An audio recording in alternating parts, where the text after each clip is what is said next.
travaille à la Fédération départementale des chasseurs de l'Aude. Aujourd'hui, c'est une animation qui est dans le cadre du programme Découvrons ensemble les espaces naturels sensibles du département de l'Aude. Donc c'est un programme qui est financé en fait par le département. C'est le conseil départemental qui, depuis 6 ans maintenant, finance donc ces journées ou ces après-midi découvertes donc, du patrimoine départemental.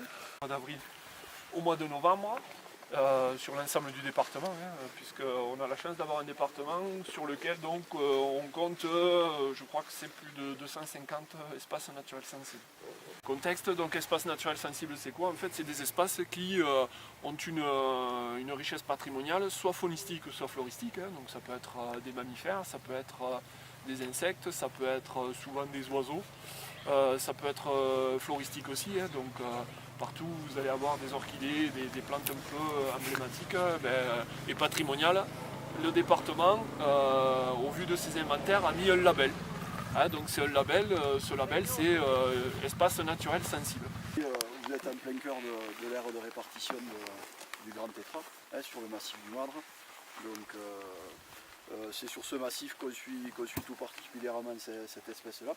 Alors on en suit plusieurs, on vous a amené un certain nombre de spécimens qui ne sont pas tous présents sur le massif. Mais donc ici vous avez le Grand Tétras avec le coq et la poule qui est là. Donc on peut retrouver l'oiseau un peu partout sur ce massif-là.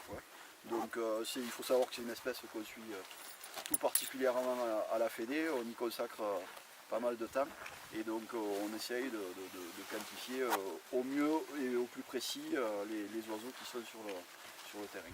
Donc ici on vous a amené donc, un panel assez complet de la famille des tétraonidés et de ces oiseaux-là que l'on appelle des galliformes de montagne. Donc l'adaptation au milieu naturel des tétraonidés, vous le voyez bien, surtout chez le lagopède, un petit peu chez le grand tétra, mais pas trop sur celui-ci parce que je pense qu'il y a quand même pas mal de temps qu'il est naturalisé.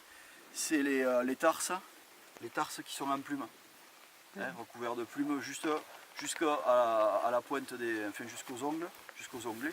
C'est une adaptation au milieu naturel pour lutter contre les aléas climatiques. Et si on récupérait aussi, peut-être on en trouvera, je ne sais pas, mais une plume de n'importe quelle, la plume elle est doublée en fait. C'est-à-dire qu'il y a une première plume et dessous il y a une sous-plume, on pourrait dire, en duvet, qui aussi protège encore plus l'oiseau. Puisque bon, vous savez bien qu'aujourd'hui il fait à peu près bon, mais revenez au mois de novembre, au mois de décembre, au mois de janvier, le climat est un peu plus rude. Donc les oiseaux, il faut bien qu'ils s'adaptent.